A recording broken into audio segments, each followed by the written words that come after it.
So ಇವತ್ತು ನಾನು ಯಾವ ಟಾಪಿಕ್ ಬಗ್ಗೆ ವಿಡಿಯೋ ಮಾಡ್ತಿದ್ದೀನಿ ಅಂತ ಆಲ್ರೆಡಿ ನಿಮಗೆ ತಮ್ಮನೇಲಿ ನೋಡಿ ಗೊತ್ತಾಗಿರುತ್ತೆ. ಇವತ್ತು ನಾನು ತಿಳಿಸ್ಕೊಡ್ತಾ ಇರೋದು ಎರೆಕ್ಟೈಲ್ ಡಿಸ್ಫಂಕ್ಷನ್ ಬಗ್ಗೆ, ಅಂದರೆ ನಿಮಿರು ದೌರ್ಬಲ್ಯದ ಬಗ್ಗೆ.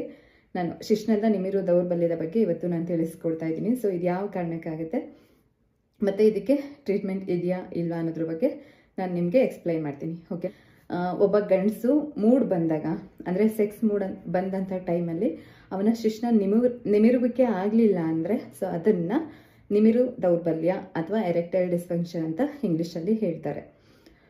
ಸೊ ಇದು ಯಾವೆಲ್ಲ ರೀಸನಿಗೆ ಬರುತ್ತಪ್ಪ ಅಂದರೆ, ಮೊದಲನೇದು ಲೈಫ್ ಸ್ಟೈಲಲ್ಲಿ ಏನು ಅಂದರೆ, ನೀವು ಡ್ರಿಂಕ್ಸ್ ಮಾಡ್ತಾಯಿದ್ರೆ ಅಥವಾ ಯಾವುದೇ ರೀತಿಯಾದಂಥ ಫಿಸಿಕಲ್ ಆ್ಯಕ್ಟಿವಿಟೀಸ್ ಇಲ್ಲದೆ ಇದ್ದರೆ, ಓವರ್ ಒಬೇಸ್ ಅಂದರೆ ತುಂಬ ದಪ್ಪ ಇರೋದು, ಮತ್ತು ಸ್ಮೋಕ್ ಮಾಡ್ತಾಯಿದ್ರೆ, ಸೊ ಇದಿಷ್ಟು ಲೈಫ್ ಸ್ಟೈಲು. ಮತ್ತು ಜಾಸ್ತಿ ಜಂಕ್ ಫುಡ್ಗಳನ್ನ ತಿಂತಾಯಿದ್ರೆ ಏನಾಗುತ್ತಪ್ಪ ಅಂದರೆ, ಈ ಥರದ್ದೆಲ್ಲ ಆದಾಗ ನಿಮ್ಮ ಬಾಡಿಯಲ್ಲಿ ಬ್ಲಡ್ ಸರ್ಕ್ಯುಲೇಷನ್ ಸರಿಯಾಗಿ ಆಗೋದಿಲ್ಲ. ಓಕೆನಾ? ಸೊ ಡ್ರಿಂಕ್ಸ್ ಮಾಡೋದ್ರಿಂದ, ಸ್ಮೋಕ್ ಮಾಡೋದ್ರಿಂದ ಏನಾಗುತ್ತೆ ಅಂತ ನಿಮಗೇ ಗೊತ್ತು ಅಲ್ವಾ. ಸೆಕೆಂಡ್ ಒನ್ ಬಂದು ಮೆಂಟಲ್ ಹೆಲ್ತ್. ಒಬ್ಬ ಮನುಷ್ಯನಿಗೆ ಎರೆಕ್ಟೈಲ್ ಡಿಸ್ಫಂಕ್ಷನ್ ನಿಮಿರುವಿಕೆ, ಶಿಶ್ನದ ನಿಮಿರುವಿಕೆ ಕರೆಕ್ಟಾಗಿ ಪ್ರಾಪರಾಗಿರಬೇಕು ಅಂದರೆ ಲೈಫ್ ಸ್ಟೈಲ್ ಹೇಗೆ ಇಂಪಾರ್ಟೆಂಟ್ ಆಗುತ್ತೋ ಮೆಂಟಲ್ ಹೆಲ್ತ್ ಕೂಡ ಅಷ್ಟೇ ಇಂಪಾರ್ಟೆಂಟ್ ಆಗಿರುತ್ತೆ.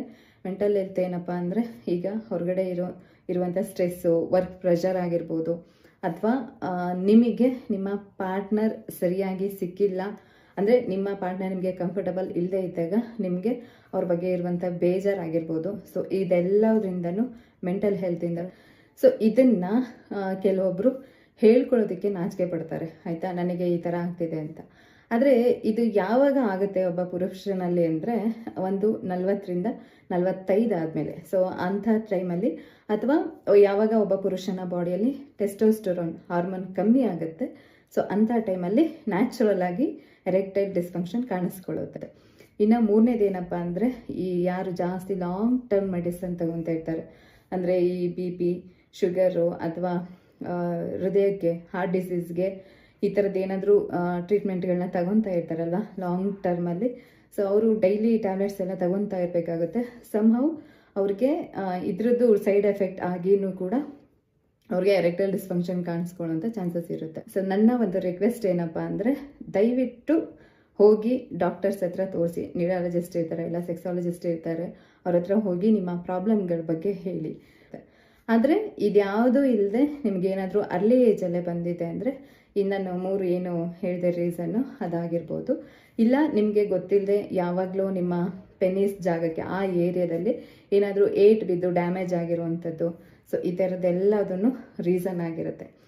ಎಷ್ಟೊಂದು ಜನ ಡಾಕ್ಟರ್ ಹತ್ರಕ್ಕೆ ಹೋಗಿ ಹೇಳ್ಕೊಳ್ಳೋದು ಹೆಂಗೆ ಅಂತ ಸುಮಾರು ಜನ ನಾನು ನೋಡಿದ್ದೀನಿ. ನನಗೆ ಮೇಲ್ ಮಾಡೋರೆಲ್ಲ ಇರ್ತಾರಲ್ವ, ಮೇಲ್ ಮಾಡ್ತಾರಲ್ಲ, ಸೊ ಅವರು ಹೇಳ್ತಾರೆ ಡಾಕ್ಟರ್ ಹತ್ರ ಹೋಗಿ ಹೇಳೋದಕ್ಕೂ ನಾಚಿಕೆ ಆಗುತ್ತೆ ಅಂತ.